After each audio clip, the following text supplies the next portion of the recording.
big goals. In fact, there's been a study on this that large goals will drive people further than small goals ever will. And this is important for a leader to know, because sometimes as a leader, you're leading an organization, a group, a business, whatever it may be, and you feel like, man, I'm setting this goal and it just seems so ridiculous. Like everybody else going to think I'm crazy. But what leaders forget is that you can pull far more energy around a big goal for a large group of people than you can a small goal. And energy is the important thing.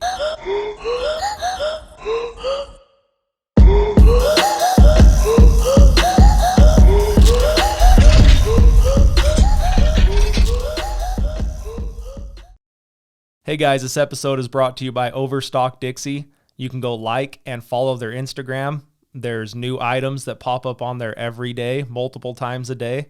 Anything from furniture to tools, electronics, pretty much anything you're looking for. Hey guys, welcome back to the Derick Leg Podcast, where we are in the vault today with a local boy. This is Jeff Fieldstad. How's it going, man? Doing good. I said How are that you? right, didn't I? Yeah, you okay, did. Good. Yeah, I'm excited to do this. I've heard about you. I've seen you on Jefferson Rogers' podcast. Okay. I know people that you know, Right. And it's like I've just never been able to meet you. Yeah, we have a lot of mutual friends. Yeah, and then just by chance, we both signed up for the Rolling Bones long range shooting course, I guess you'd call it. Right, yeah. And then that's where I was like, oh, that's you. I've heard about you. Yep.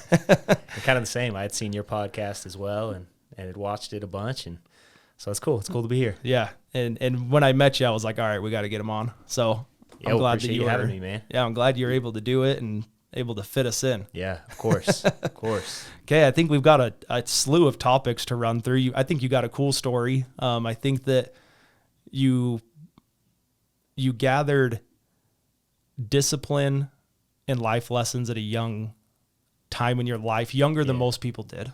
Yeah, if that's definitely. a good way I to think put that's it. a great way to put it, actually. Yeah.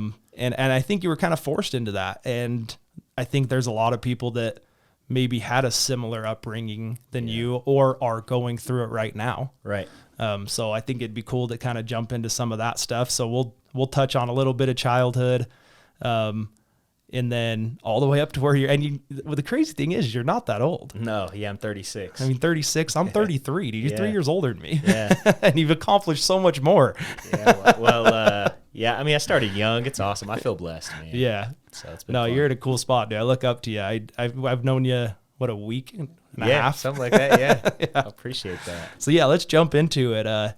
So raised in Northern Utah. Yeah, I was raised in West Valley. Okay. Which is like a suburb of Salt Lake City. For me, like anything north of Cedar is Salt Lake. Yeah, yeah. I think that's, unless you live there. And then Yeah. No, it's not the same. Yeah. But yeah, so was raised in West Valley until I was about 12, and then moved to Southern Utah and came to St. George when I was in 6th grade. Okay. So got here and moved away. I moved away for 15 years and then came back 2 years ago. Feels good to be home. Oh, I didn't know that. Yeah. Doing the Primerica stuff? Yeah, so Okay. in 2006, I got recruited into Primerica in 06. Okay. And then moved in 07 to Idaho. Okay. Yeah, and then came back 2 years ago. Good old Idaho. Yeah. So raised by a single mom, I want to kind of hammer that a little bit just because I think it's going on even more now than it was when we were kids. Yeah, for it's sure. a very, very common thing now. Yeah. And what I want to touch on is regardless of your background and regardless of trials you've been through, and it's cliche to say like someone's had it harder, someone's had it easier, you can still become successful. If you make the right choices and you have the right disciplines, you can still be successful. Yeah, no doubt. I mean, it comes down to expectations, right? Yes. I mean, if you have a rough upbringing and you don't expect to be successful, you're probably not going to be. But if you have a rough upbringing and you say, you know what, I'm sick of this, I'm going to become successful, then you're probably going to become successful. Yeah, and you had that mindset young. Yeah. Yeah, I think growing up, man, I always felt different in that area than most people. Even my siblings, I've got 5 brothers and sisters. And it seemed that most of them complained about the situation versus I always kind of noticed people that were doing well in life and just thought, man, if they can do it, why not me? Yeah. I think I could make it out of here. And so I always kind of had that thought in my mind that I wanted to become successful and live a better life, you know? Yeah. Yeah. That's cool, man. So give me a little bit about the trials that you had from having a single parent upbringing. And I didn't know you had so many siblings too. Yeah. Well, we are in Utah. You know? Yeah, it's true. I mean, I got 4 siblings. There's 5 of us. So. Yeah. I mean, you know, when you're raised by a single parent, my mom never really made any money. And the problem with not making any money is usually the neighborhood or the environment you're in, right? And so we were in a bad environment, and my mom's awesome. My mom works hard. She always has. She's educated. She did what everybody told her to do, which is go to school, get good grades, get a good job, and, you know, you can be successful one day.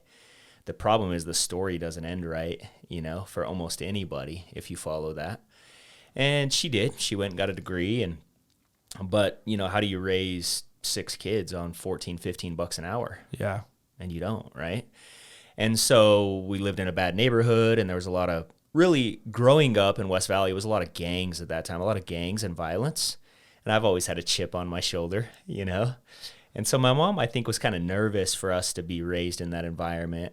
So she did everything she could to get us out of there. So in 6th grade, moved to Southern Utah. And then the problem was we came to St. George, which was a far nicer community to live in. Uh-huh. But if you're broke, you still live in a broken environment usually. And so, you know, lived in Dixie Downs in a trailer. And growing up there was a different set of challenges, because then I went from seeing gangs and violence at a young age to seeing drugs, you know, and seeing just a different set of challenges, you know, people settling and accepting mediocrity or worse. And, but it drove me. So I think growing up like that, really drove me, but it put a chip on my shoulder where I just went, you know what, man, I'm sick of living like this. I'm sick of being in this environment. I didn't want to stay there. Yeah. And so, yeah, moved to St. George. And then I, you know, we still didn't have any money. My mom is still to this day never really made any money. My dream was always to retire my mom and make sure my mom was taken care of. She didn't have to worry about money. And thank God we're able to do that, you know. That's awesome. Yeah. See, I've kind of always felt like, so I have 3 older brothers and a little sister.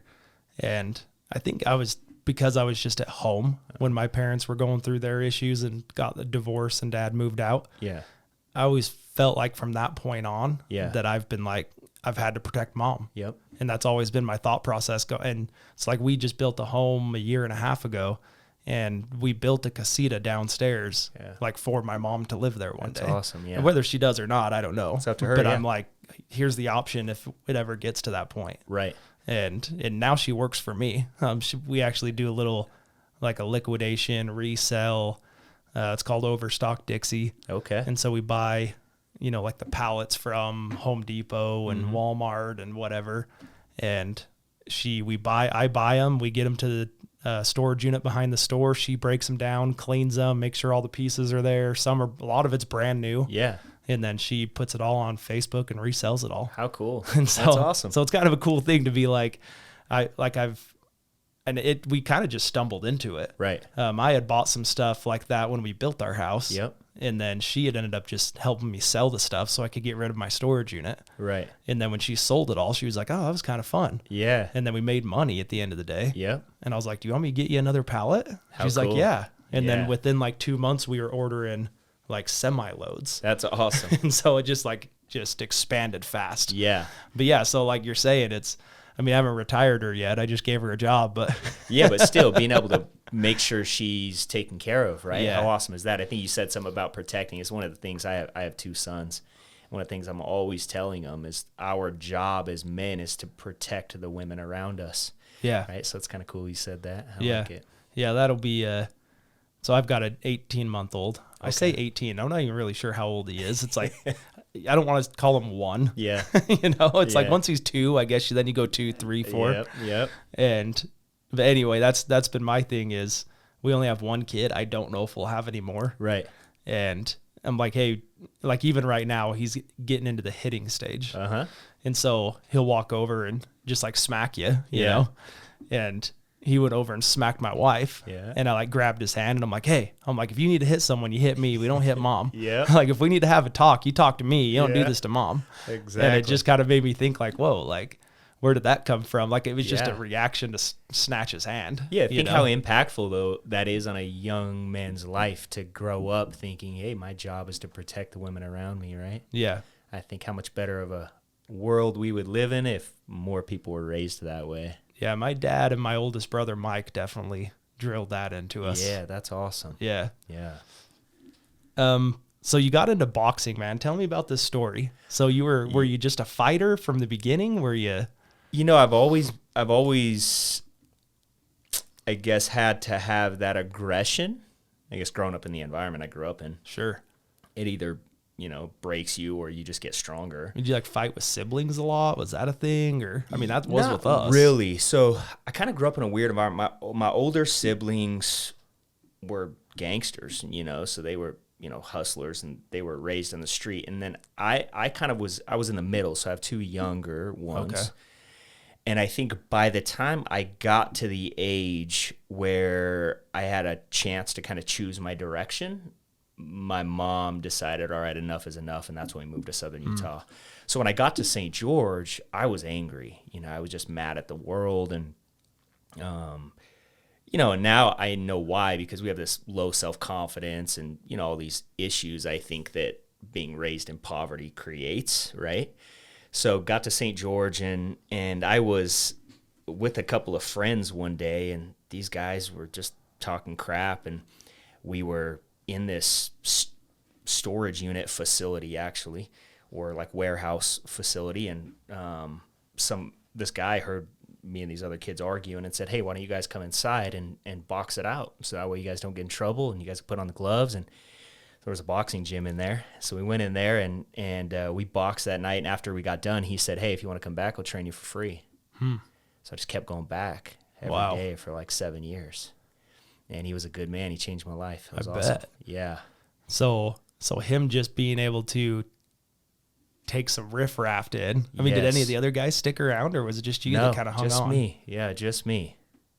Kind of crazy to think about. But yeah, and not only that, but how he handled the situation, but then how he treated me afterwards, I think was a big deal. Sure. Because I didn't have like a strong male figure that was willing to pour a positive influence into my life at that time. And he was that one. He didn't know it. Right. And I didn't really either, right? That's special, though, Yeah. that there's people out there that would be able to do that. Yeah. And I mean, he changed your life. Oh my gosh, like so much. For example, like we started boxing, and I wanted to go to the gym on Sundays. I mean, I got obsessed with it. I wanted to go 7 days a week. And so he said, so I asked him, "Hey, Keith, what I got to do to go to the gym on Sunday?" He said, "We don't go to the gym on Sunday. We go to church on Sunday." I go, "But I want to go to the gym on Sunday." He goes, "I'll tell you what, you start coming to church with me on Sunday. I'll let you go to the gym." So stuff like that. So then I started going to church with him. So then I find the Lord, and, then all of those things have had a tremendous impact on my life throughout that time as well. Sure. So it's kind of cool. Just a positive outlook on everything. Yeah. And just in exposing you to things that you probably hadn't been exposed to. Oh, of course. And but I want to talk about a little bit about discipline and in the fighting stuff, because I grew up traditional sports, everything. My brothers all play traditional sports. And the older I've gotten, the more I think I want to put my kid into some kind of jujitsu or something like that, where it's a little more, it's just different. I mean, I don't really know how to explain it. Yeah. But it's more of a discipline different. Yeah. When you were talking about it, you mean like combat sports? Yeah. Is that what you're saying? Yeah. Yeah. The discipline you have to have in a combat sport is, I think it's very important in developing somebody's mindset, especially if they want to be successful at something, right? Because that's what it is. And I think boxing helped me a ton in that area, because when I started, I had no discipline, right? I had no rules in my life. I could do whatever I wanted. Yeah. But that was leading down an obvious path. And we see what the lack of discipline leads to, right? It leads to mediocrity and so many negative things in people's lives, and they don't realize it all comes back to that discipline factor. And looking back on my life to think about how my trainer taught me simple things to start changing my behavior that led to doing better things is cool. Like, for example, I would hesitate a lot, in boxing. And I think we all naturally have that fear of getting hit, right? Sure. So naturally I would hesitate back, and And so he would get in the ring, and if I would hesitate backwards, he would pop me in the back of the head, right? So that way, instead of going backwards, I would have the tendency to block and go forward.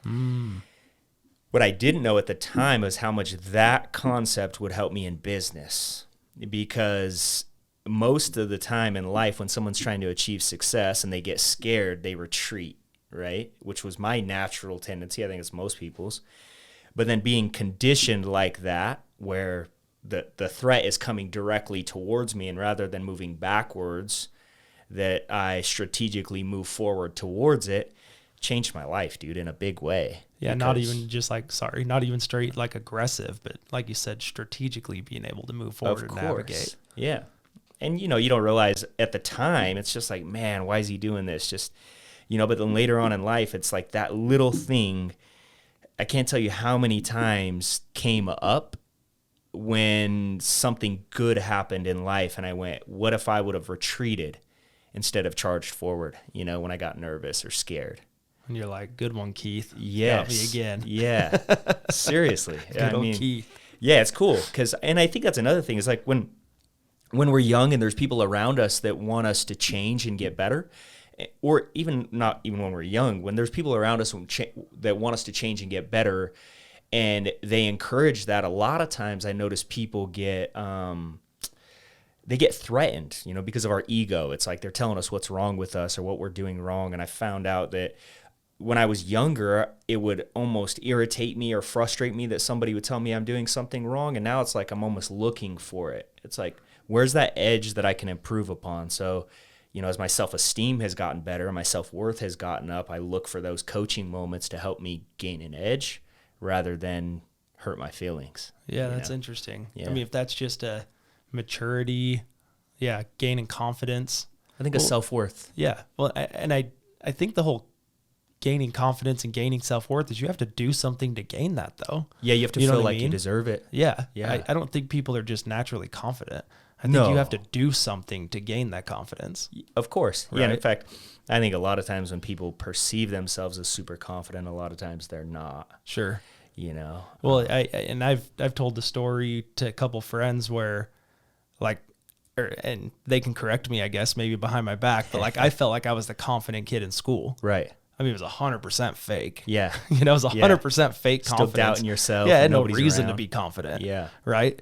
And then, I feel like there's a lot of aspects in my life now where I have a lot of confidence, and there's still a lot of things I need to work on. Right. But like all of us. Exactly. Yeah. But it's been that switch to be able to be like, well, yeah, I'm confident about that now because I have failed, or I have learned that lesson, or I've watched someone else go through that, and now I know how to do it. Right.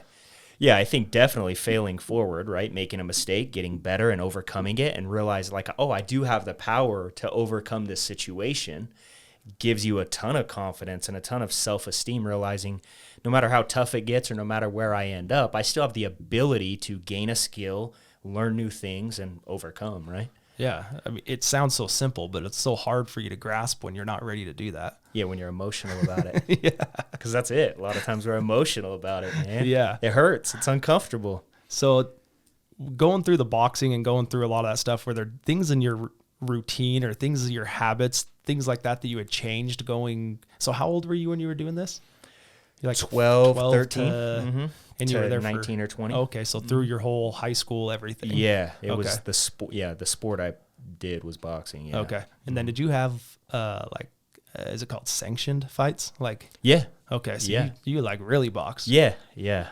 I That's would box all the time. They just had the fair. I boxed at the fair. Oh, that's right. Stuff like that. It was fun. That's right. Enjoyed it. So what are some things that changed in your life that you implemented and you saw value in, that you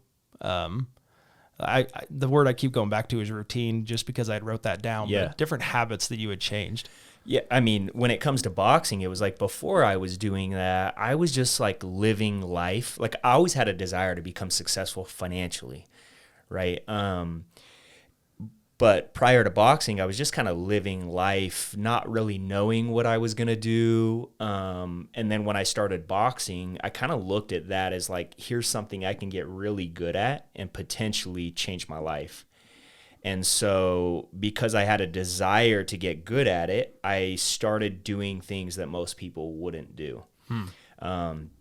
for example, when I was in high school, I went to Snow Canyon, and they would allow us to get extra credit to work out before school with the football team, right? And so I would do that because that gave me a chance to, work out early in the morning. And then I actually joined the track team as well, even though I never competed, because running and being in that environment would help me with boxing.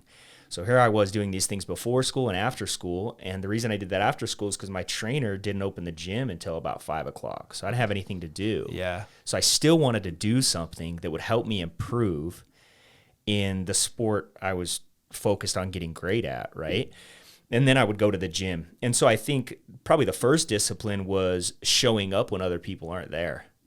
So often people want to have a lot of success, but they're not willing to show up or do the uncomfortable things up front. They want everybody else to be around, And so I was willing to show up when nobody else was around. I was showing up early, staying late, And then when I would go to the gym, when my trainer got there, I would be there till 10 or 11 o'clock at night. And then I was looking for a way, how can I come Saturday and Sunday? Yeah. Go to church and then go Sundays. Yeah. Where most people are trying to do what? Like, how can I get a rest day, or how can I take some time off, or I'm tired, or whatever, right? And I changed that. I learned how to focus on a goal. Like, I want to achieve this. I want to get good at this.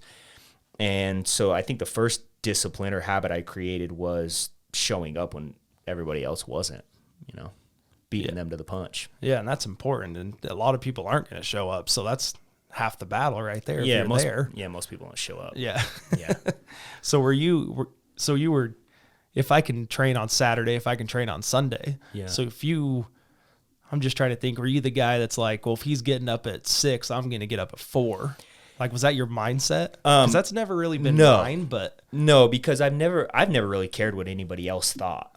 Right. So I never, like, what somebody else thinks or what somebody else is doing never really drove me. Okay. Now, knowing that I have to do more than someone is obvious, right? If you're in a fight and it's one-on-one, talent can only go so far. It's going to be effort. It's going to come down to effort and time invested, right? So, yeah, I never really compared myself to anybody else because I never really cared what they thought. I just knew I want to do as much as I can possibly do. So when I get there, win or lose, I'm proud of the effort that I put in. You're just competing with yourself the whole time. Yeah, I want to feel great, right? Yeah. I want to feel great about, hey, I want to win, right? That's what everybody wants to win, especially when it's in front of a crowd. But more importantly than wanting to win, I wanted to be proud of the effort that I put in, right? Yeah. So if I lost, I can go, you know what? I genuinely gave it my all. I lost, but I'm going to go back. I'm going to get better. What do I need to improve? And then that gives me that next. And I also have power over that emotion, right? Yeah. Where if I'm going, oh, man, I lost, whatever, the guy was just better, whatever, people start making excuses. It gives them the power over your life, and I never wanted to be in that situation. What's interesting is you're saying this, I'm like trying to unpack it in my mind because you had already planned the outcome before the event ever happened. Oh, yeah, no doubt. Like, so like you're saying, win or lose, I knew I put in 100%. Yes. That's interesting. Yeah, I think a lot of people, they just wing everything. Yeah. Right? They're just like I'm just hoping their life ends up a certain way. Right. And it's like, I mean, if you know where you want to go, I used to tell people this, all right, is there anything wrong with driving north on the I-15? No. There isn't, right? Lots of people do it every single day. There's nothing wrong with driving north until the destination is Mexico. So once you have a destination, then your direction became wrong. Yeah. So if you have a destination or a goal or somewhere where you want to go, then it's very important you're paying attention to the direction in which you're headed, right? Or the direction in which you're moving. So for me, it wasn't necessarily just that one moment in time, whether it was a fight or a specific sale or whatever it may be, that situation. It's not that situation that I'm playing for, right? It's the direction I'm headed. And as long as I'm headed in the right direction, then eventually I arrive at my destination. But the path that I took to get there was dramatically different than what I imagined originally. The destination was still the same. You like shifted my whole mindset right now. Because I think like with sports, growing up, you practice a couple times a week, go play the game. And it's the outcome of the game is what controlled my emotions. Yeah. Versus, and with business, it's different with me. But I'm just thinking of like, whenever I do these podcasts now, since I've had a kid, I'm always like, okay, what are some things I can take from this and instill in my son. Right. And so when you're sitting here saying this, I'm like, it's almost, you go into, game on Saturday, and regardless of the outcome of Saturday, you've put in the work, you've done everything, you've done. Yeah. I don't know. I like that, dude. It's opening up my mind right now. You can only control your effort. You can't control the outcome. Yeah. You just can't. Love it. Yeah. So we kind of talked about this before we jumped on, and it's something that I'd heard today. So when I'm at the store, sometimes I'm working on holsters when no one's in there. A lot of the times I'm like mopping or wiping safes down or things like that, but I always have an earbud in, and I have, TikTok or Reels or whatever the social media thing is. And it's usually, Jordan Peterson, Andy Frisella, Jeff Rogan, Joe Rogan, Yep. And those things going through my earpiece the whole time. Yep. And this one popped in today, and I didn't even know who it was because my phone's on my desk. Right. And this one popped in today, and he said, it was very short. And he said, what am I supposed to do when something's hard in my life? Right. Go home? Yeah. And he said, what am I supposed to go home to? Me? There was no one there. It's me. Right. I had to take care of it. And I ran back over to my desk and I grabbed my phone, and it was 50 Cent. Mm-hmm. And I just I replayed it, and I just thought, and it kind of clicked because I knew we were doing this today.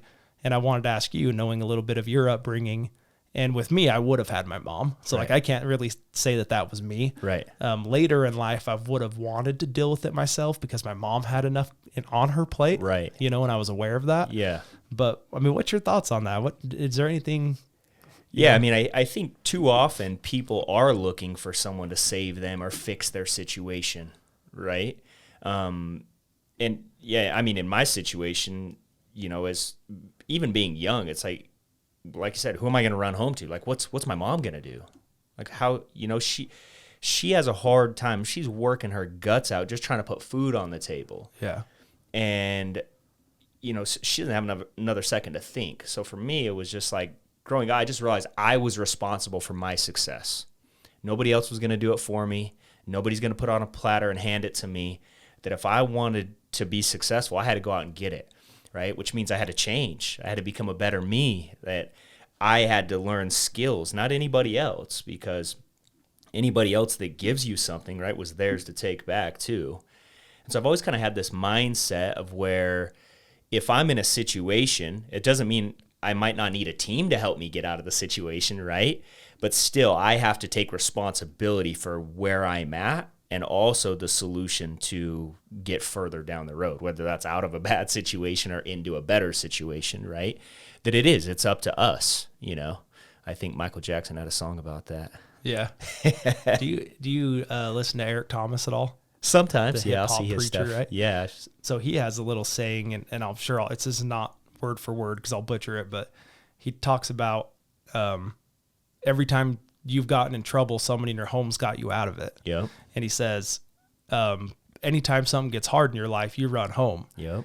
And he goes on this rant, right? It's kind of out of context here, but he talks about like, if you keep on eating like you eat at home, you're not going to go to the next level. Exactly. If someone at your house gets you out of what you're doing, out of trouble right now that you're in, you're not going to go to the next level. Right. And he's like, why are you crying? You're going to cry and quit? Yep. And he says, push through it. Yep. You're already in pain, get a reward from it. Yes. And it's always stuck with me when I hear this one. And every time I hear it, I just I stop what I'm doing and I listen to it. Yep. And I think sure, you've got outlets, you've got people you can call to get out of a jam. You've got mom you can call, your wife to complain to. You've got all these outlets, but hey man, what about just putting your head down and getting through it? Yeah. I mean, by doing that, I think you kill the ability to have creativity to learn how to make your life better by going to someone else.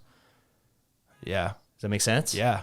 It's like there are times we end up, it's funny, man, broke people are so creative. It's like when you're broke, you're trying to figure out how to pay for gas and groceries and coupons and all this kind of stuff, right? But at the same time, when it comes to becoming successful, for some reason, they don't use that creativity.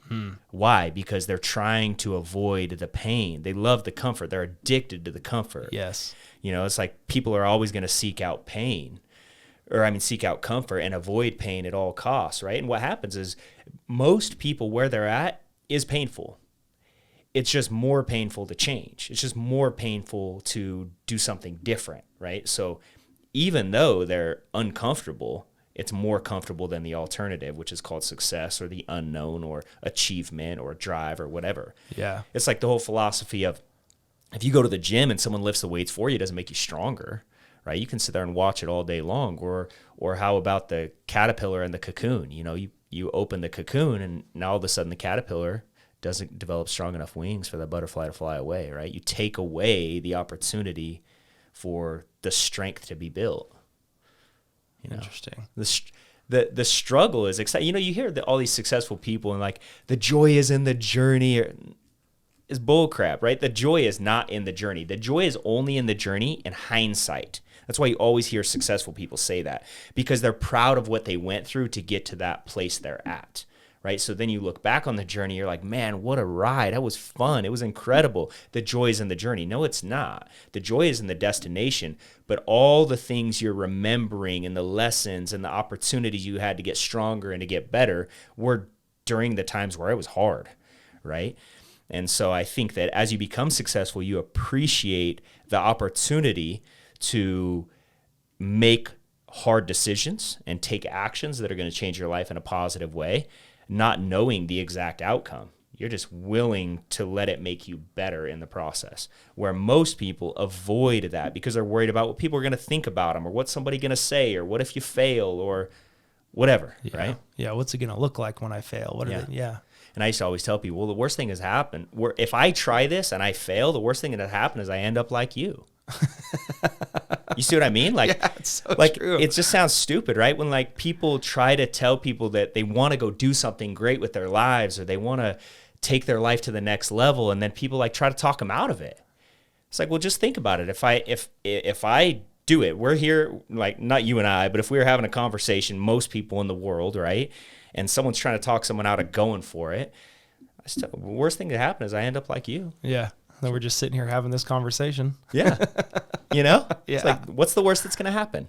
My ego is going to be bruised. So what? Yeah, that's not as important as people think it is. Yeah. And like, what if it doesn't happen? But the question I always ask, but what if it does? Yeah. What if it does happen for you?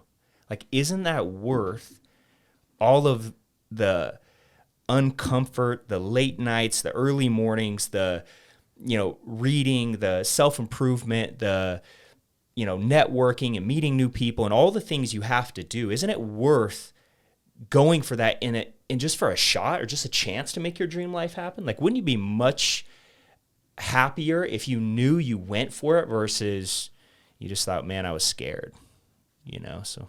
Why is that the default mindset though? Society. I mean, you think it's society, it's education, it's the public education, it's all of that puts us there? Programming, yeah, people that we put value on their opinions. I think most of it. Yeah, I mean, and honestly, most of it's our parents, right? You think about our parents love us and they want to do is, I have children. I love my children. I want the best for my children. But at the same time, I can only help my children based on the programming that I have, right?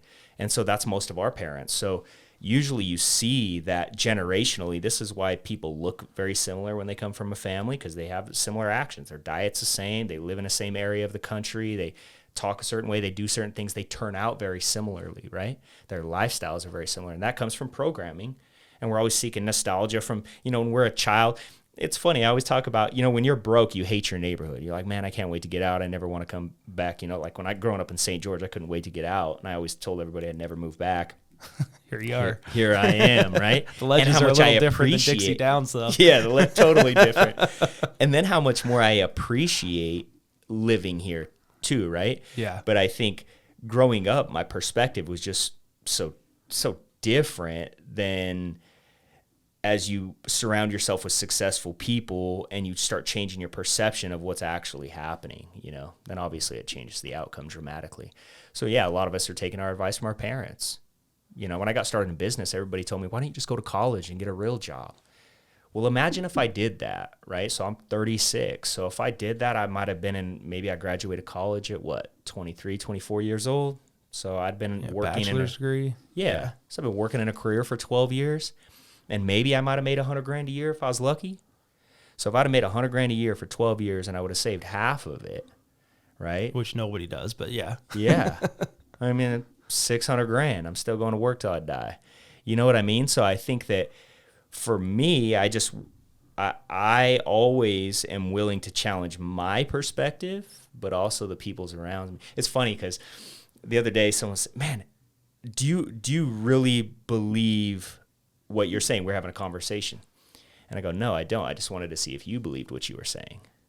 You know, I want to challenge what you're saying. I actually agree with you, but I still want to challenge it to see how much you believe it, right? Yeah. Do you really believe what you're saying? Or does it just sound good in the moment?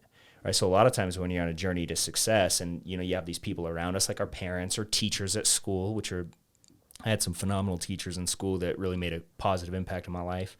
But you have these people around you, and they're going to make an impact on the way you think, and the way you think determines the actions you take. The actions you take determine the results you get, right? Sure. And so that's why we think the way we do, books we read, the stuff we listen to. And so, you know, when I started in business, I had to change all that stuff. Yeah.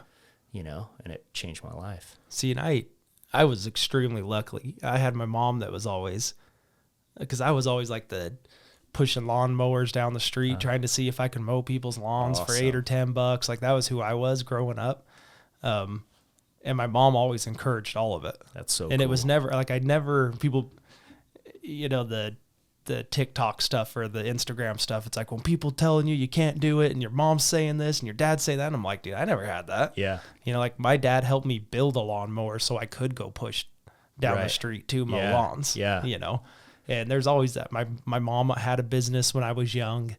So I kind of had a little bit of that background growing up. But still, it's interesting.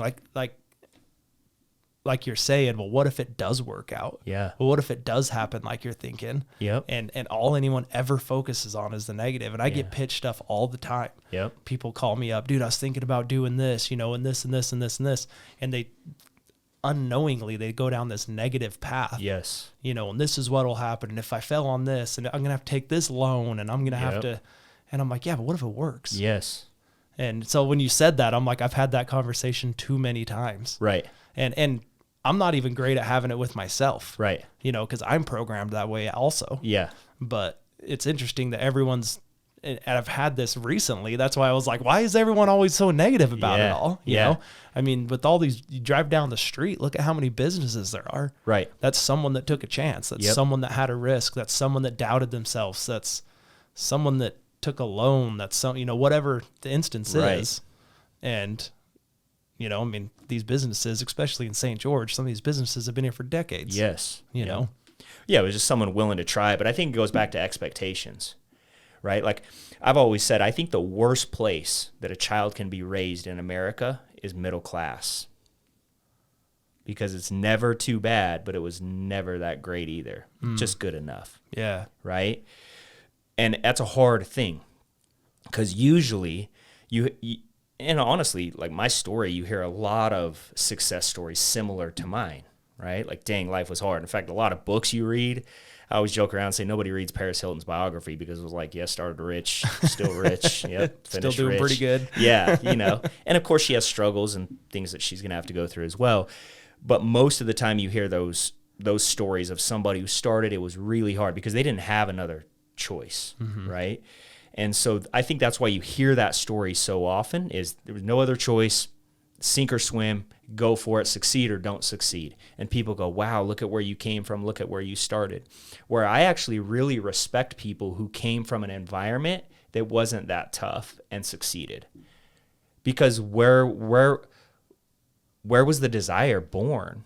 And I think it was just born from an expectation, which means you had someone great in your life putting expectations in you that told you can be somebody better than they were, which takes a great person in your life, right? Yeah. So, you know, with middle class, I have a great friend whose dad, his dad is mega, mega wealthy and is one of my mentors. And the reason I built a relationship with him and I wanted him to be my mentor was because of his son.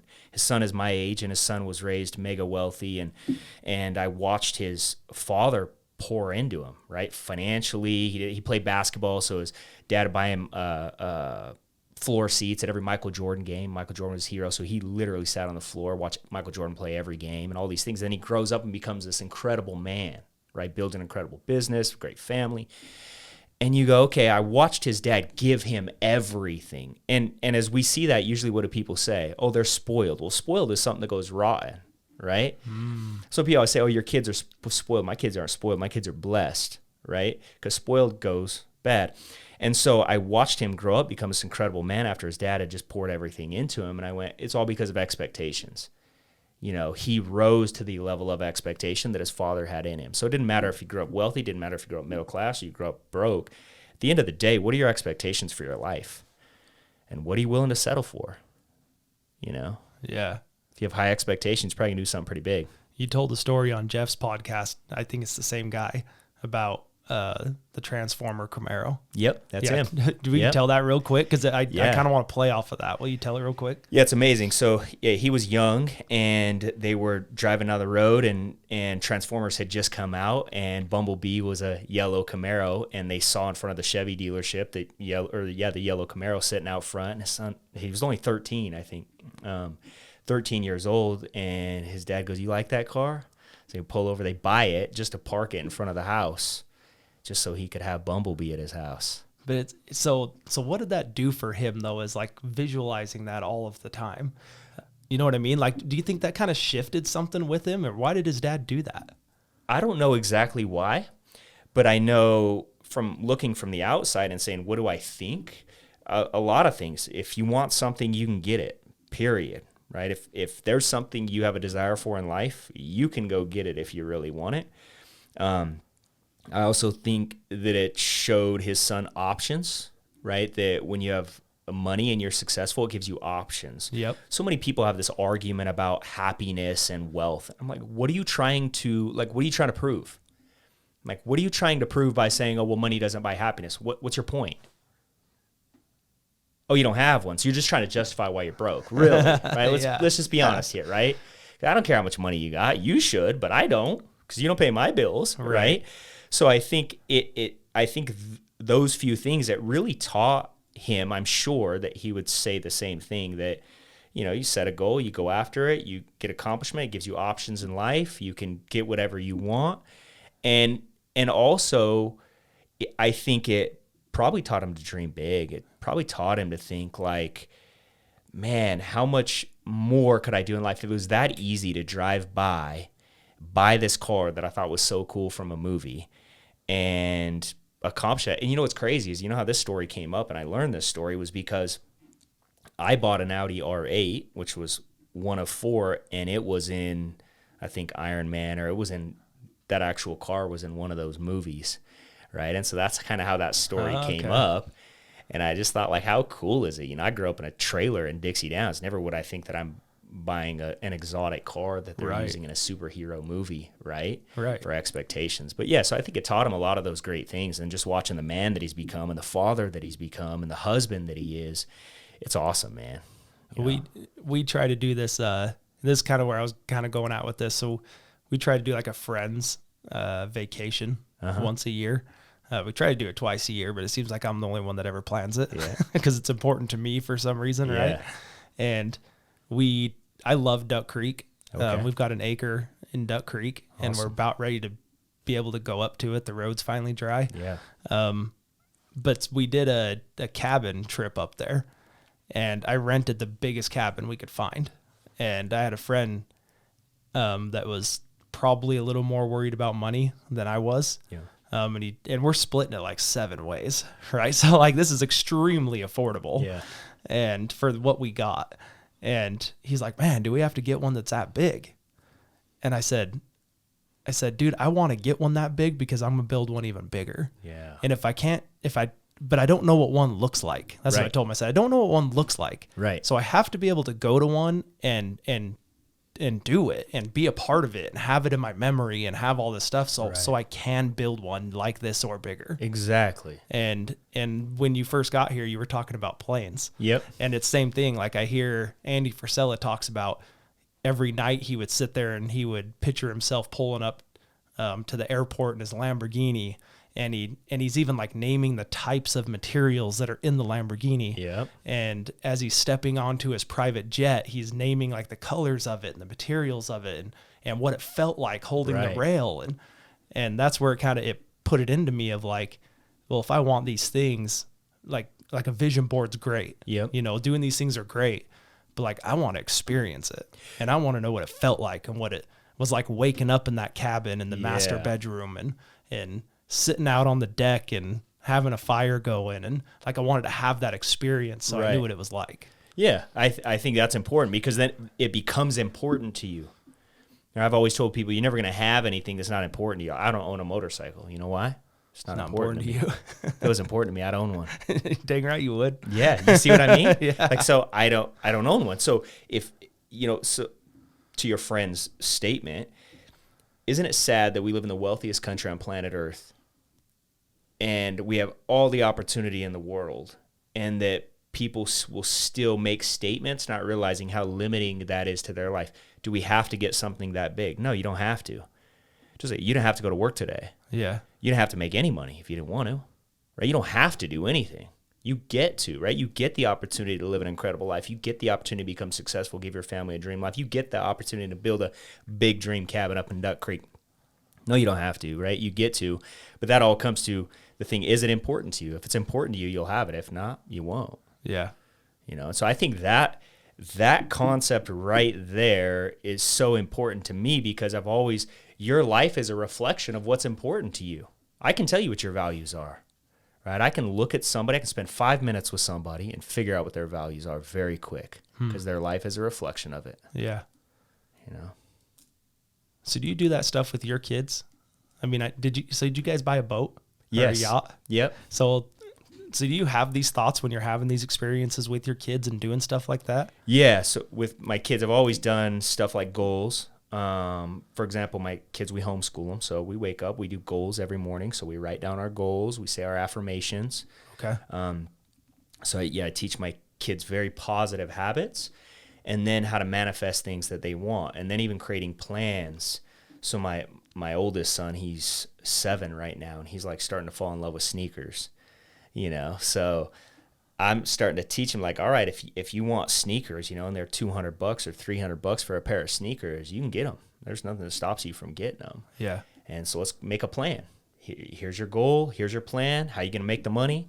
And so then all of a sudden he starts getting creative, but then it causes all these positive things. He, normally when a kid would want to go play, he's thinking about what he can do to go make some money so he can save it so he can get a new pair of sneakers or something, So yeah, definitely. I'm always trying to teach my kids that if you want something, you create a plan and go get it. Let's talk about goals, because I think you're really good at how you, if you're still doing it. I listened to Jeff for some Rogers podcast on what you guys do. And so you have a 3x5 card, yes, and you're rewriting goals on it every day. Every day, twice a day. Yeah. And then I loved when you were saying that you're early somewhere, because I'm not. I'm usually the guy that's running late to everything because I talk too much is most of my problem. No, not at all. You want to change that? How? It's very easy. I have a quote that I write down. I still write it down every day. It's from Tony Dungy's book called Quiet Strength. And it said, be on time. Being late means either it's not important to you or you can't be relied upon. So I tell myself that every day. Right? That I'm not that guy. Being late means either it's not important to you, you can't be relied upon. Well, I want people to be relying upon me. I tell people all the time, listen, you get a flat tire on the freeway 2 o'clock in the morning, you don't need to call anybody. You call me, I'll be there. I'm the guy. Right? I will be there. Right? I want you to be able to rely upon me. I want you to be able to depend upon me.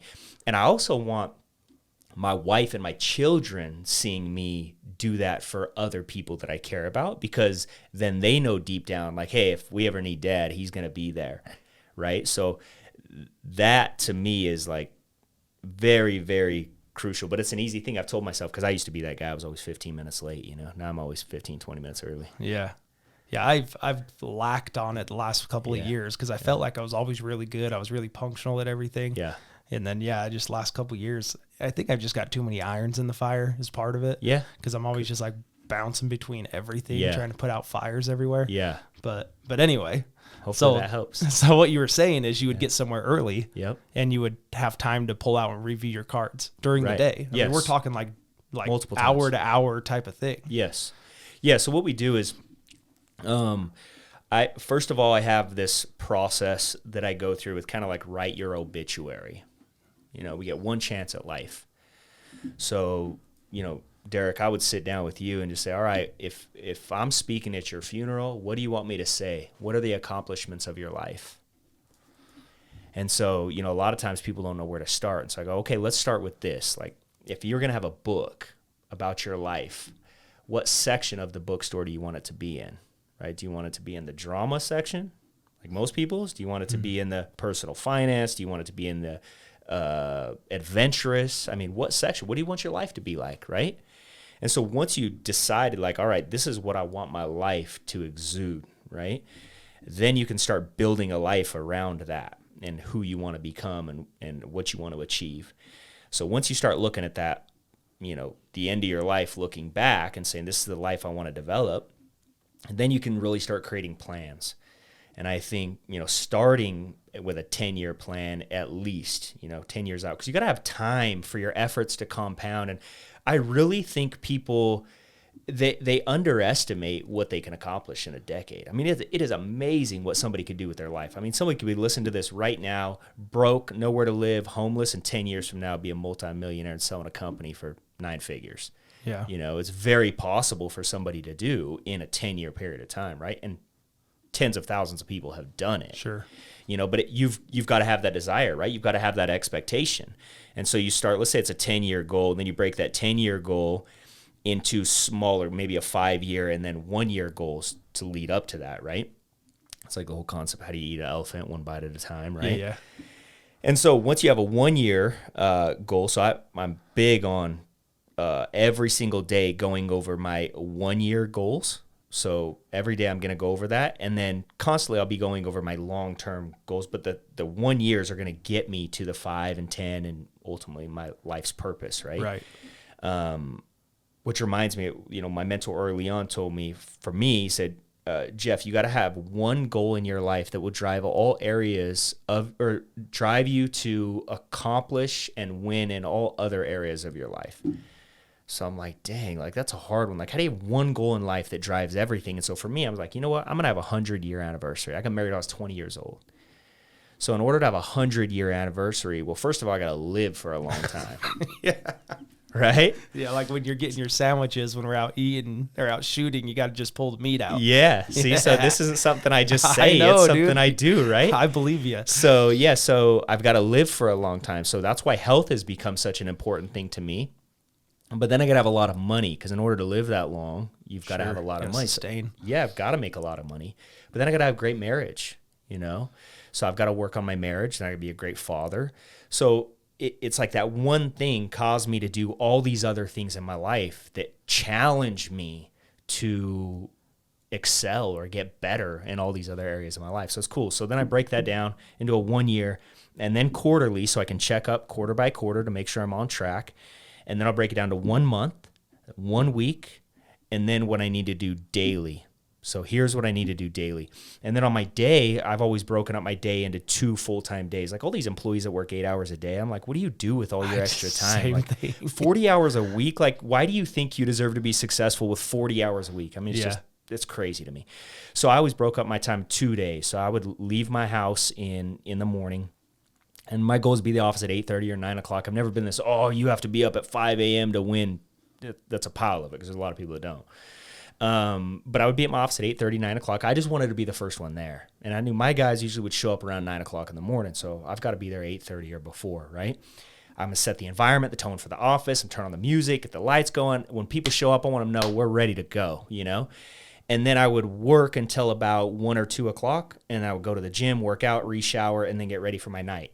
And then I would be done about 3 o'clock, and then I would go work from 3 o'clock till 11 or 12 o'clock. And I would do that 6 or 7 days a week. So what are you doing in that second span? So in our business, we would meet with clients mostly at night. Okay. Where I would be training people at night, right? So if I don't want to do something forever, what do I have to do? Yeah, train someone else to do it. Train someone else to do it. So that's when I would do that. Okay. Is at night, right? Yeah, I've had those conversations. I'm like, you get off work at 4? What are you doing from 4 till midnight? Yeah. And then here comes all the excuses. Yeah. Right? Like, I got to do this with the kids, or my favorite show's on. Yeah, it's like, which one of those is more important than achieving your goals and dreams? Right.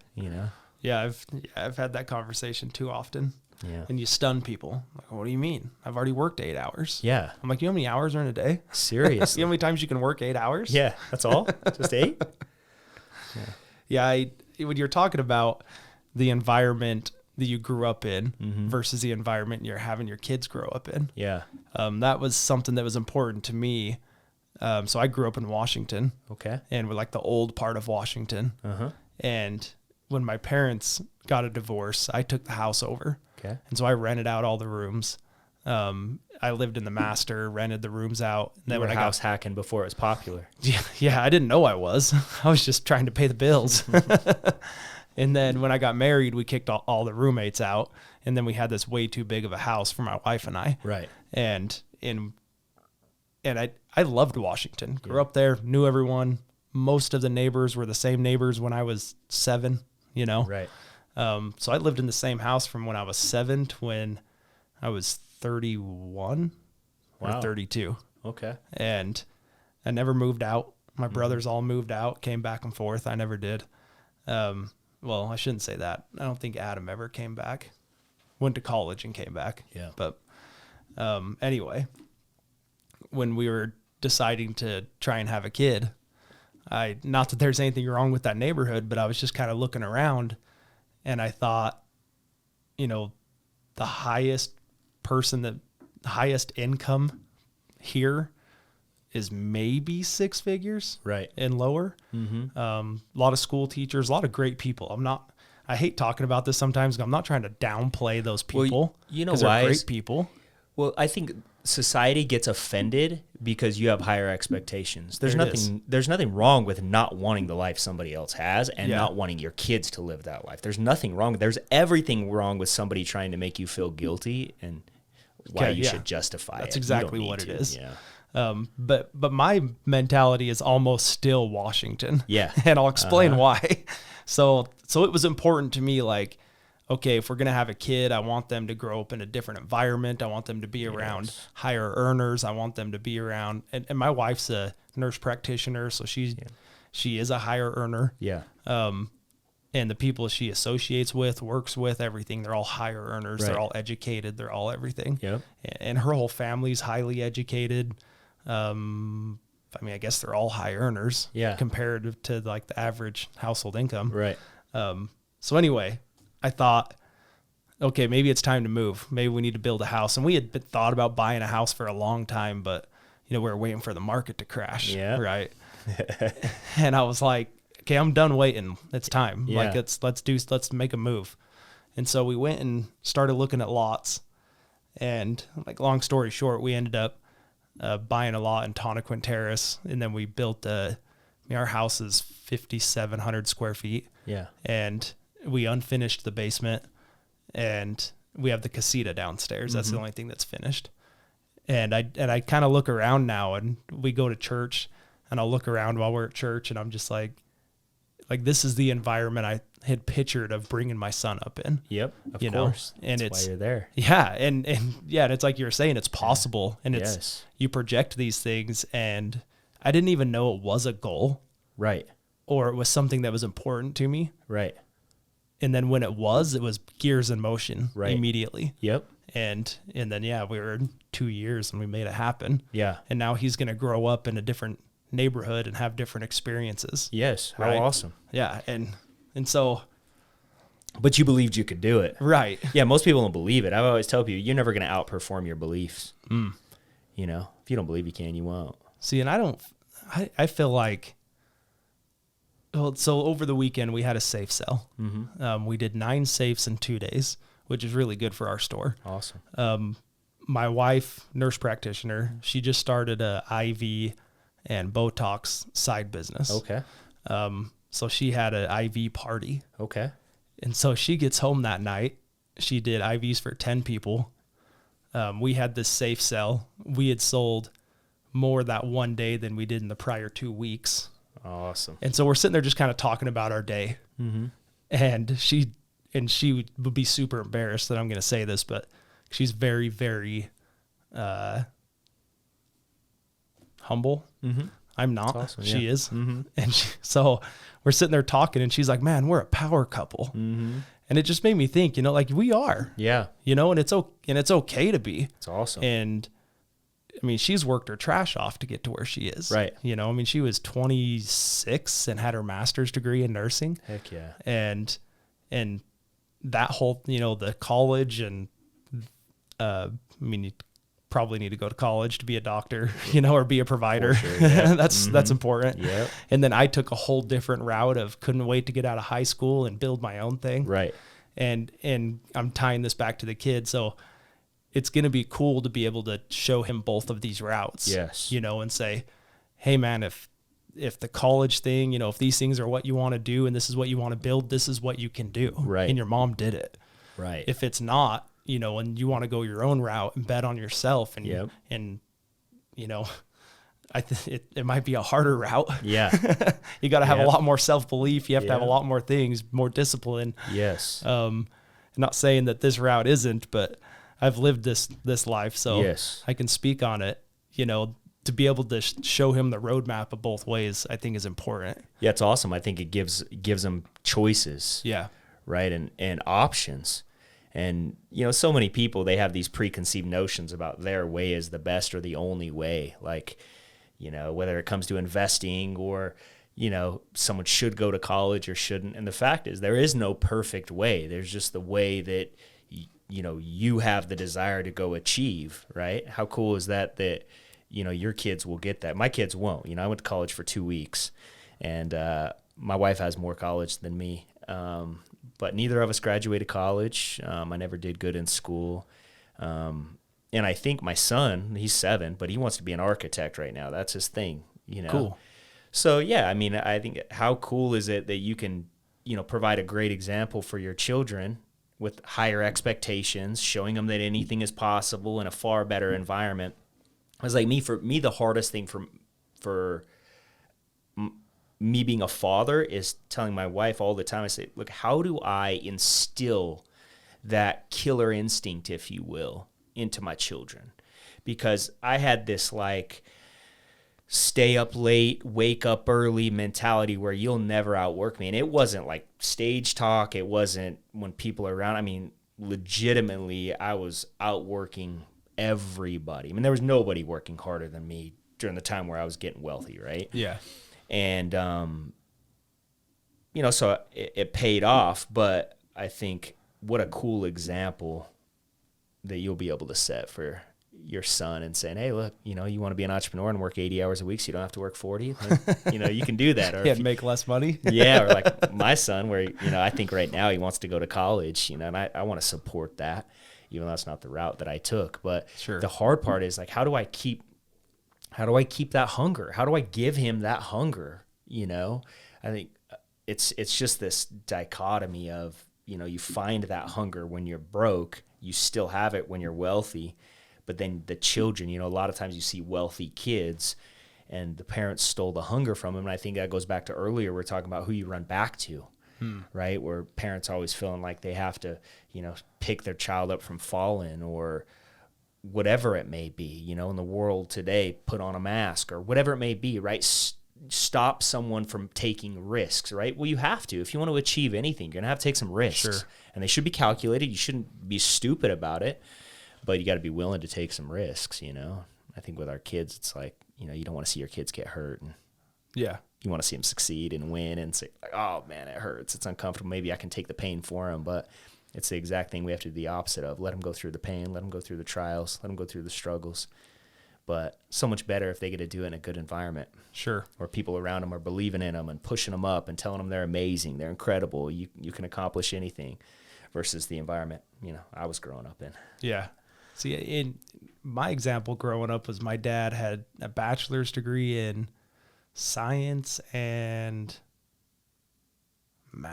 science and English.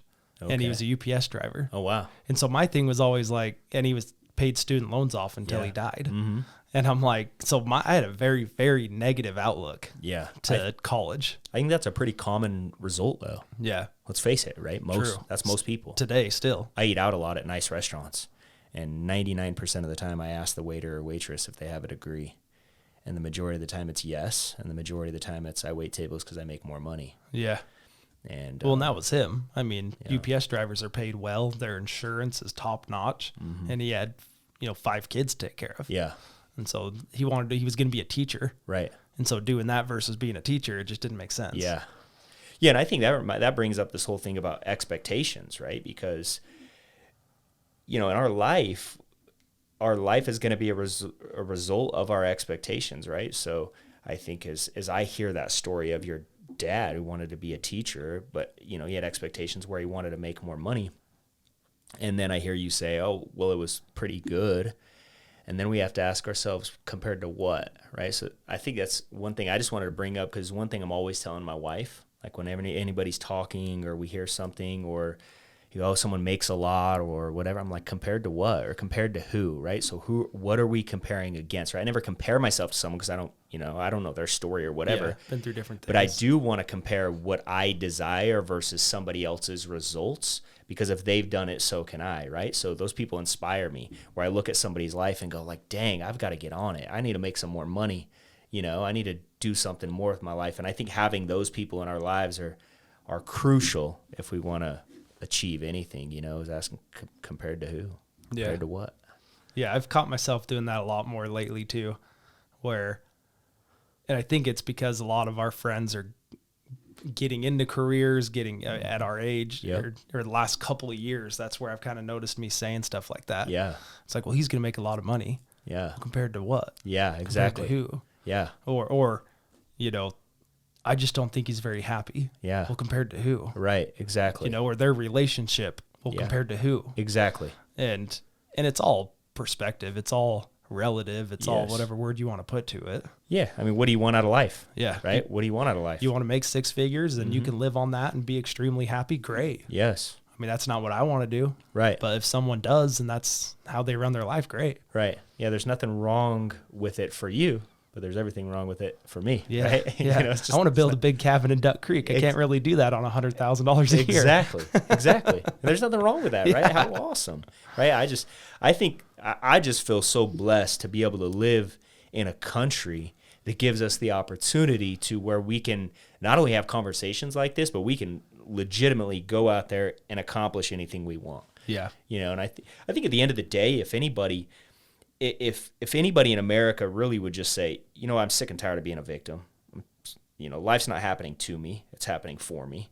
And so if I can get stronger and get better and I can get more out of life, and that's what I want to do, and I can worry about the rest later. But for now, I just want to get better. And I want to make more. I want to be more. I want to have more. And I want to continue making people around me have higher expectations because of the expectations I have in myself. Yeah. Yeah, well, you've opened my mind up a ton today with different things. I'm not usually like just kind of stunned with my head spinning. And then that's why I write down different things to say. But you've said a few things and I'm like, yeah, dude, that's actually a really good way to look at it. Yeah, perspective. That's our life, man. That's how it is. And I'm always trying to change mine. I'm always just trying to get better. And I think that's why I love to read and I love to self-improve. I'm constantly reading. And that's why I want to see things from a different way. Because if I can see something differently, then I can respond differently, right? If I need to. Yeah. And so many of us are just, locked up in our own little emotional bubbles about how we think things should be, but doesn't mean that's how things are, so. Yeah, that's awesome. Life's amazing, man. We're just over an hour. Okay. So I think we're there unless you got something else you want to touch on. No, not really. I mean, I think it's been awesome. Yeah. I mean, we've hit everything the only other thing that I was really going to talk about, and I think we kind of touched it with expectations, but I believe when you're trying to accomplish things that you have accomplished and things that you're still going to accomplish, like you're very misunderstood. And I think that you're supposed to be. I don't think that everyone is supposed to understand what you're doing. Yeah, it reminds me of a saying that one of my mentors always told me: if everybody's thinking the same, somebody's not thinking. Yeah, exactly. Why are you thinking the same as everybody else? Like Sam Walton, right? Founder of Walmart. He said, if you want to know how to be successful, just look at what direction everybody's going and run the opposite way. Go the opposite. Right?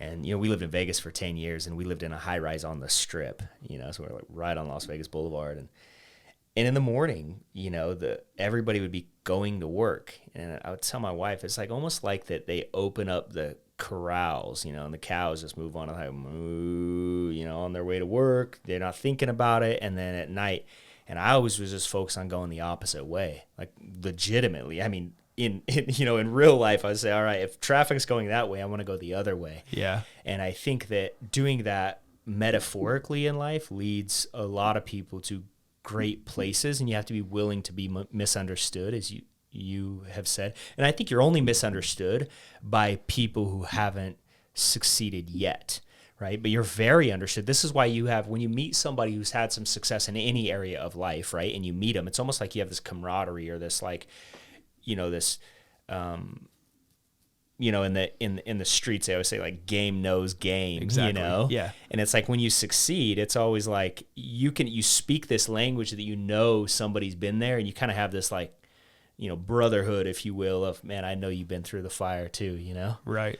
And I think it's fun. It's an exciting thing to relate with those people, but again, who are you trying to get to agree with you, Yeah. Well, and I think it's recognizing there's levels as well. Yeah. Like when we were going out to the shooting thing, you and Brandon were in the front seat talking, and I cannot recall the kid's name that was sitting next to me. It's Brandon's nephew. I can't remember it right now. It was different. Yeah. Ollie. Yeah, Ollie. That's Ollie. right. Yeah, Ollie.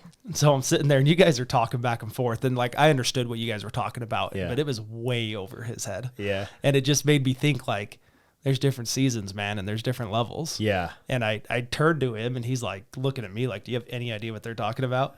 And I just told him, I said, dude, I've learned when I'm in situations like this just to be quiet and listen and try and learn something. Yeah. And he funny. starts laughing, and he's Yeah. like, yeah. He's like, I was like, dude, they're just on a different level. Yeah. And that's fine. Yeah. Well, that's cool too, because I mean, I always try to put myself in those situations like he was in. Like, I want to be around people that make me uncomfortable. yeah. I want to feel like the broke guy in the room. you know? Sure. It's like that saying people always say, if you're the smartest guy in the room, you're in the wrong room. Exactly. You can be smart all you want, but I want to be in a room full of a bunch of super rich dudes, and feel like, dang, what do I have to learn? What do I need to know to end up where they're at, and feel uncomfortable about where I'm at? Sure. Because I think if you feel uncomfortable, you naturally are going to have a desire to change. And it goes back to that whole conversation we had earlier, but it really does. It just, if you put yourself in uncomfortable positions with a desire to change, knowing where you want to go, and having a goal of achievement, you're going to look back on your life, and life might not turn out exactly like you imagined it, but you're going to be so proud of the life you built if you go through life like that. Yeah. You're not going to have a whole lot of regrets. Yeah. I always tell my wife, she thinks I'm crazy. And, I have this thing, you only get to live life once, and if you only live life one time, you should do things that make you feel alive, right? So for me, that's like adrenaline, things that, the closer I am to death, the more I feel alive, skydiving or whatever. And she just thinks I'm nuts. And I just tell her all the time, like, listen, it's those times that you remember, right? Like a lot of times someone listening to this podcast, I promise you has been working late nights, and they feel like, like, man, is it ever going to pay off for me, and all this kind of stuff. And it's those people that are doing those things that when they succeed and look back on, they go, I was confronting my fear, right? Where I'm working hard, and it might not be paying off now, and I'm really scared that it might not pay off, but I'm going to continue putting in the effort, because if it does pay off, I'm going to have that achievement I've been looking for. And so I've tried to live my life like that. If we're going to go skydiving, let's go. My life's only so short. It reminds me of a comedian one time. I can't remember what comedian it was. And he said, these people are getting all sleeved up in our generation right now, and you'll have these people that go, oh my gosh, what are those going to look like when you're 80? And he goes, are you crazy? Have you ever seen somebody with that many tattoos live to age 80? And it's funny, right? It's hilarious, because you think like, all right, yeah, they're a little bit, you have to have that kind of edginess in your life to physically express your self that way. But I think that people should do it in all areas of their life, right? Like, why shouldn't you wake up every day with a goal to say, let's go do something we've never done before? Whether that's, hey, if you're in sales, go break a record, right? If you're in, if you have a job, how about you do better today than you've ever done before, right? If you're going to go to the gym, how about you push yourself harder than you've ever pushed yourself? If you're trying to lose weight, how about you lose more than you planned on, right? How about you start doing these things to get yourself in a situation to where you can look back and be proud of that decision that you made, and then it gives you confidence to do it again. And then it gets easier to make those decisions. And then to the world, you look strong, right? They go, how are you so strong? Do that? You look so disciplined. You look like, man, it just showing up to the gym is so easy for you, and eating good is so easy for you, and making money is so easy for you, and doing all of these things. You make it look so easy. And the reason why is because you started and you just said, you know what, I'm going to do this, and then tomorrow I'm going to get a little bit better. It's no different than people who are broke or unsuccessful. They make that look easy too. Sure. And I've always said, like, in school, right? Like, I got good grades in school and I never showed up. Like, you have to try to get bad grades in school. You really do. You've got to try to make life look that hard. Yeah. You see what I mean? Yeah. There's a lot of effort in it, right? There's a lot of effort into staying broke, leaving your job early, partying every weekend, hanging out with the wrong crowd, drama. There's a lot of effort that goes into that. So why is that different than changing? Why is that different? Why is it okay for you to wake up Sunday morning hungover from partying on Saturday night, but it's not okay to wake up Monday morning and go to the gym early and feeling the same way you felt Sunday from drinking, but now you have an excuse because it's going to improve your life, right? Yeah. But I think if we can start building these habits just one at a time, it doesn't have to be anything crazy. You know, it just has to be small little habits. You have a goal card and you say, you know what? Like for me, I say, I'm going to work out every day. That's it. For how long? I don't know. But when I started getting in really good shape was when I just made a decision, I'm not skipping. I'm not going to have a rest day. What do I need a rest day for? Rest from what? I'm not where I want to be. Yes, I believe that your body needs rest when it comes to physical improvement, but you get the point, right? Yeah. So on my rest day, maybe I can go do something active. Maybe I could, but I still need to get closer to my goals, because being able to do that, it's crazy how much further you get. Or saving money, right? Saving and investing. When I first started making money, I was making about $40,000 a month in profit when I was about 23 years old. I was saving $37,000 of it. So you think here I was, this 23-year-old kid saving 30, 40 grand a month, like investing. It was hard. It took a lot of discipline. But then what happened is, because all my friends, they're buying Ferraris and, exotic cars and big houses. And here I was living in an apartment. I didn't own a couch. I'm making 40 grand a month and I don't even own a couch. Yeah. And I was driving a Nissan and everybody was criticizing me. And if you make all this money, how come you drive a Nissan? But I was focused. But then here I was, a cash millionaire at 25 years old, and people go, "Oh, how did you do it? Yeah. Oh my gosh, man, you're amazing." Yeah, you go, how did I do it? When I was making money, I was disciplined. I just sent the money to my investments and then made more to live on. I've never taken money out of my mutual funds. I don't. To me, it's like that's for my future. Sure. Right? So I'll put money in my mutual funds and go, I'll never spend that money. That's my kids' money. Right? So did you just have like a wealth manager at that age? Well, I was in the investment industry, so I guess that's true. I was licensed. Yeah. And so, that's what I did. I was just sending my money into my investments every single month. I always maxed out on my retirement plans, and it's crazy to see now. Like I have a SEP, because I've had a SEP for quite a few years. And then to look at the amount I have in my SEP now, I was like, dang, people work their whole lives. And, there's max, but every year I max out my retirement plans. Those things take discipline. But the reward is now there's been a lot of years that my investment portfolio, in fact, since 2016, my investment portfolio has paid me more money than I've ever made from active income. Really? Yeah. And that's when I started realizing what freedom is. It's not like, I can choose my schedule tomorrow, or I can leave the country because I got plenty enough money. I can do whatever I want. It's that you have this pile of money that spits off more cash then you know what to do with. Sure. And so, but it was because of the sacrifices and discipline that I made earlier when everybody else wouldn't have, because it was uncomfortable, right? It was hard for me.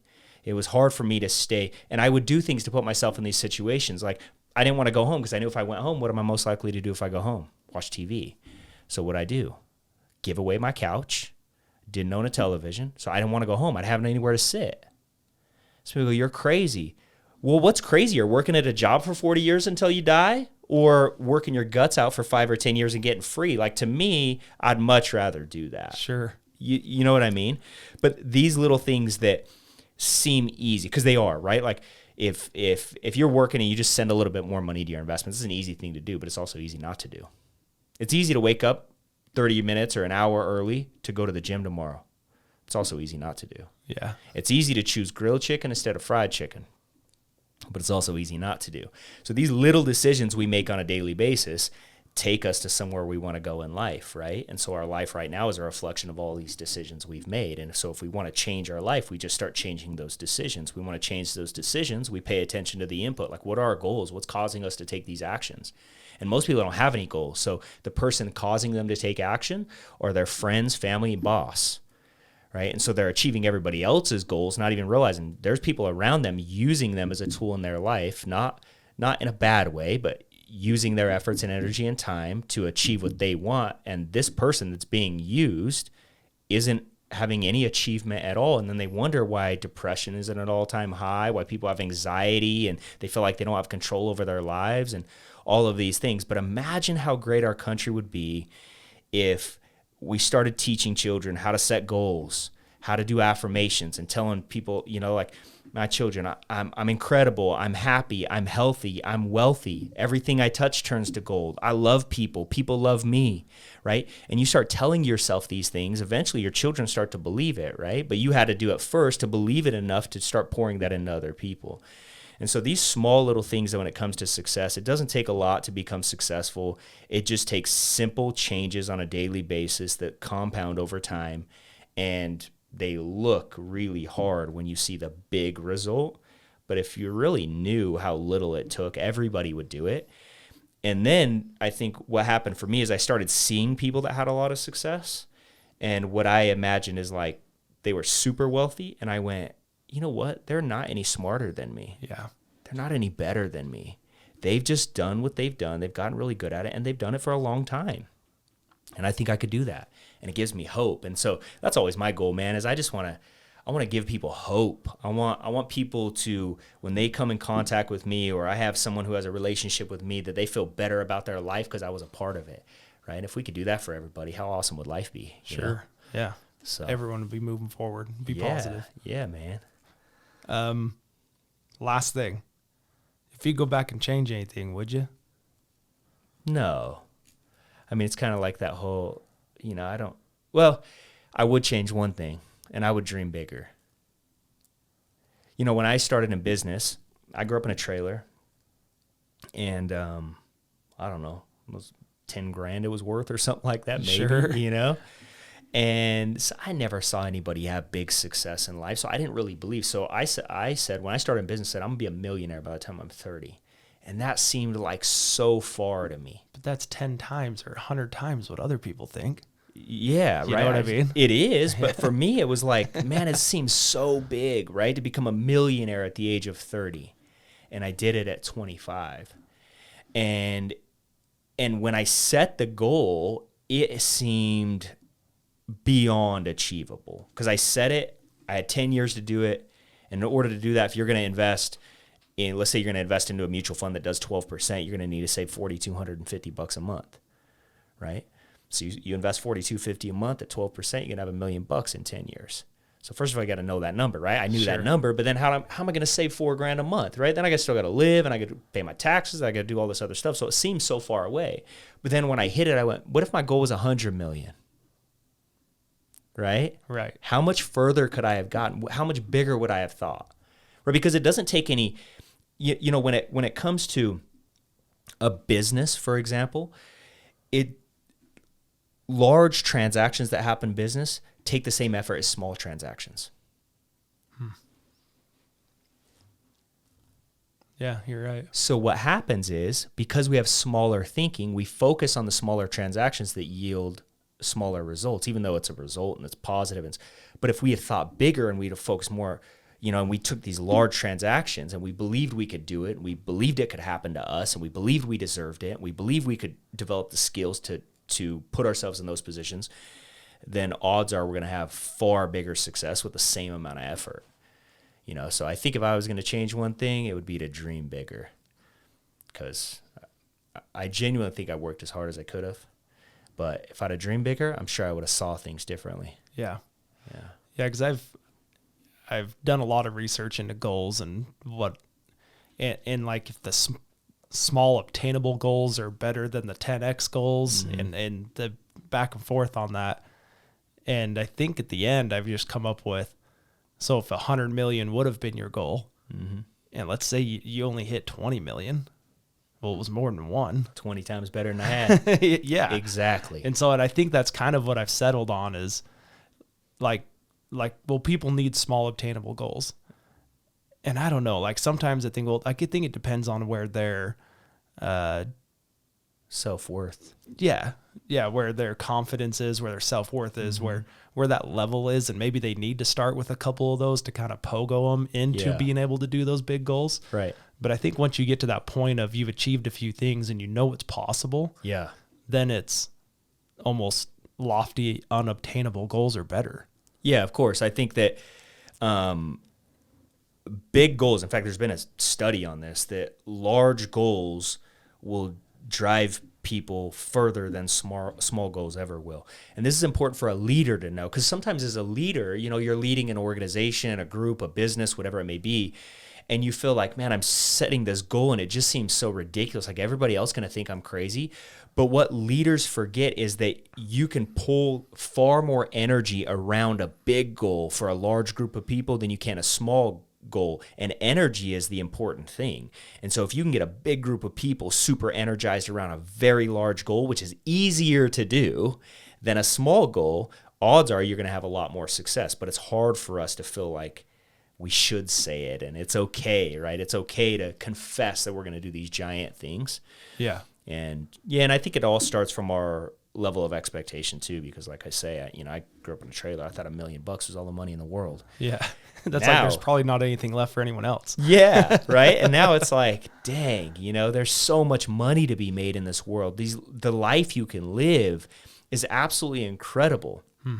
And I always hope that, one of the things, I'm a big dreamer still to this day, so we were talking about planes earlier. So I get online all the time. Like, look how many $100 million yachts are for sale. Look how many of these huge yachts. And you think, let's say you spend $50 million on a yacht, it costs you $5 million a year to maintain. That doesn't include fuel, So you think about, there's thousands and thousands of people, right? Look at all the Ferraris. Get on cars.com and just put in sports cars and sort it by price and look at how many $1 million cars there are. Yeah, someone's buying and selling those. Yeah, look how many people are making so much money, and you're trying to tell me that you can't live your dream life. You can, right? Everybody that has a desire to live a dream life can do it. And, it's a good thing that we all don't want the same thing. Otherwise, it'd be a lot tougher, right? But we all want, almost everybody wants something a little bit different that gives the opportunity to go chase our goals as big as they are. And I think that if everybody just could dream bigger and believe they deserved it, then, they would be amazed at what they could accomplish in a short amount of time.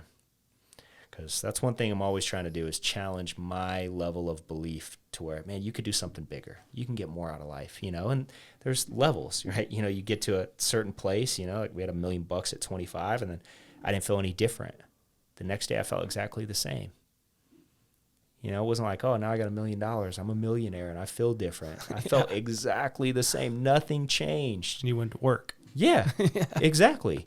In fact, what happened is I started realizing, here's what happened to me. I mean, genuinely, I went to sleep that night going, man, we finally, and my goal was always in one account. So not like, oh, if I add all my net worth up, and I've never done that net worth stuff. I was always like, this is how much, like, I can get to this amount of money, Yeah. If I needed $1 million today, I could, yep, it's in my account, cash. Right? Yeah, and it was in investments, but it wasn't in cash. But I was still liquid, so I had $1 million in that account. I went to sleep. I woke up the next day, and I went like, man, how I thought I would wake up and I would feel different. So I called my mentor, and I said, "Hey, coach, you know, I saved our first $1 million." He goes, "Congratulations, you know, it's incredible, all this kind of stuff." And I go, "But there's a problem because I still feel this feeling inside, like, man, I don't feel any different. I feel the same as I did yesterday."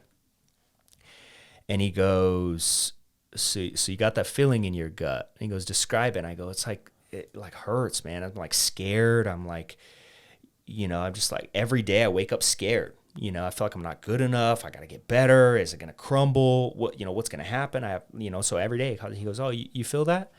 And I go, "Yeah." He goes, "I got a question for you." And he said, "What is the difference between I'm trying to think about what he said. What is the difference between the middle-class American that lives in a middle-class neighborhood and a prostitute living on a corner?" And I was like, "It's a trick question?" He's like, "No, what's the difference?" I go, "Seriously, it's got to be a trick question. Like, I don't know how to answer this, right? Like, how do you answer a question like that?" Right. I didn't know how to answer it. So I'm like, I don't know. Like, I don't know what the difference is. And he goes, "Jeff, there's not one." "What do you mean there's not a difference?" He goes, "Jeff, they both settle, just different areas in life. So the question is, you going to settle now? Because that feeling you have inside of your gut isn't negative. It's called ambition.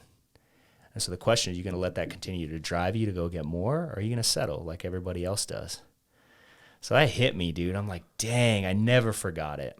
Still this day, I could tell you where I was standing when he said that to me. And I realized that day, there's always more. There's always another level. And it's the accomplishment when you looking back and what you learned and the person you became in the process that makes you proud of the effort, the energy, and what you've built. And it makes you who you are today, right? And it's available for anybody, but they just have to be willing to stop settling and want to go get more, Yeah. Put in the work. Yeah. Right. Work and risks. I mean, there's all those things that it takes, to become successful. So cool, man. Well, I think we can wrap it up right there. We went on another half hour. So awesome. Well, thanks, man, for having me on. Yeah, thanks for coming. This is one I'll definitely go back and listen to. I'll probably take more notes. I'll get a clean notebook and re-note this thing. Awesome. So yeah, thanks for coming. All right, guys. Well, that's it. This is my main man, Jeff. We're best friends now.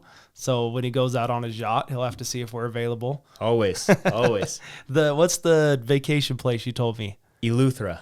So I told my wife, I said, "Hey, this is where we're going for our 10-year. Did you show her pictures? So I showed her pictures, awesome, and we got man. on Airbnb. So I think we're going to do it. We got That's awesome. book a place. You'll have to let me know when you go. It's beautiful. You're going to love it. So you were saying September. Was that right? September. Okay. Yeah, September's a great month to go because it isn't hurricane season. But it's always odds, right? You look at the odds of a hurricane hitting at that time. I mean, it's very rare. And so, it's a lot less expensive, which is, whether it's expensive or not is not really why I like that. But I think the weather, and then it's not a ton of tourists. Yeah. So you're there with the locals. You're going to be hanging out. You're going to get true like island life, because really you'll probably be one of 20 people on the island that don't live on the island at that time. Yeah. I don't get that. So I'm not a vacation guy. Okay. I'd rather just work. Yeah. Like I get anxiety when I leave town. Yeah. And there are 5 businesses every day that's pulling me different ways. And so this is the first time I think it's because I get to go with my wife and my son. Awesome. And I think that's kind of what's getting me a little more excited about it. Yeah. But we were looking at pictures and looking at stuff. So I'm glad you actually said that to me, because it's kind of given me a little bit of a pump to like want to go and that's cool and have some excitement with it. So yeah, you'll have a blast, man. You'll have to let me know. Okay, I will. Awesome. All right, guys, thanks for sticking around. If you're still here, go in and rate, give us a 5-star, and comment, share us. We come at you every week. We've got a few guests lined up that are heavy hitters like Jeff. So thanks for sticking around. We'll see you guys next week.